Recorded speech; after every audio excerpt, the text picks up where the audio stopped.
But not. Now, the discovery of DNA was fundamental to our understanding of the human body. For many years, James Watson and Francis Crick were the only names that many of us associated with its discovery. Well, more recently, Rosalind Franklin and Maurice Wilkins had their contribution recognised. They're credited for capturing the images of the molecule that made this possible.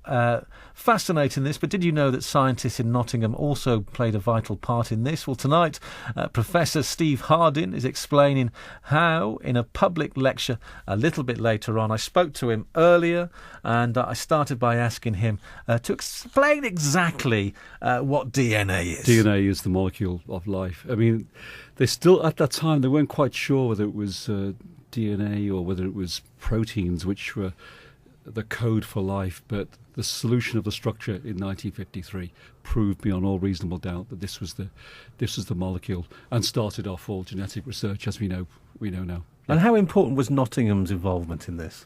Yeah, well, not many people know this, but Nottingham did play a major role. I think it's reasonable to say everyone knows about Watson and Crick, and most people about the double helix. And I think a lot of people also know about the contribution of scientists at King's College, Maurice Wilkins and Rosalind Franklin, for the X-ray work, which is what the Watson and Crick model is largely based on. But what many people don't realise is there was another important discovery 6 years before the double helix, which really paved the way for Watson and Crick. And this was the discovery by a team at Nottingham, and it wasn't the University of Nottingham then, it was called University College Nottingham, which was a college of University of London. What they discovered was the molecular glue which held the DNA molecule together.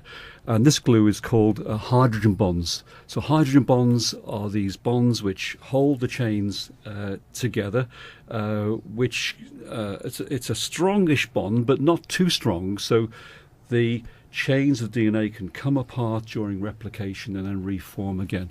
And that discovery was made by scientists at the University College Nottingham. So it's a crucial part of the jigsaw, the DNA jigsaw, if you like, they come up with. Absolutely crucial. And not only that, the PhD student who was working on this, a chap called Michael Creeth, he came up with a model in 1948, which was not too dissimilar from the final Watson-Crick model, although it didn't have the helix and there were breaks in the chain. So, yeah, Nottingham's contribution was very, very big indeed. And I think it's only now just getting the recognition that it deserves. Why do you think that is? I'm not sure, really. I think, obviously, Watson and Crick's discovery was absolutely major, and they got all the credit they deserved. And now I think Rosalind Franklin and Maurice Wilkins also getting the credit that they totally deserved. But I think what happened was that shortly after the discovery of hydrogen bonds, the director of the team, John Masson Gulland, tragically got killed in a train crash. I think it was the 917 from Glasgow to London. So the team lost its leader, and then it just dissipated. Creeth went soon after he got his PhD. He moved to London and then to America. And the other key member of the team, a man called Dodge Jordan, he stayed but eventually moved to Australia. And so the team just dissipated, and that was it.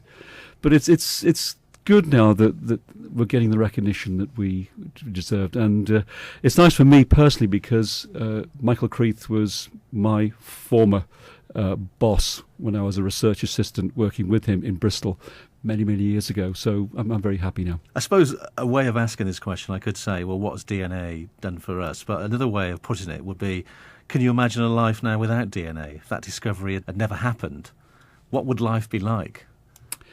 The discovery of the double helix has done, and the replication mechanism and everything else has has been absolutely fantastic for medicine and medical research in the constant hunt to deal with diseases. Of course, there's a lot of news now about antimicrobial resistance, and DNA is very much part of that.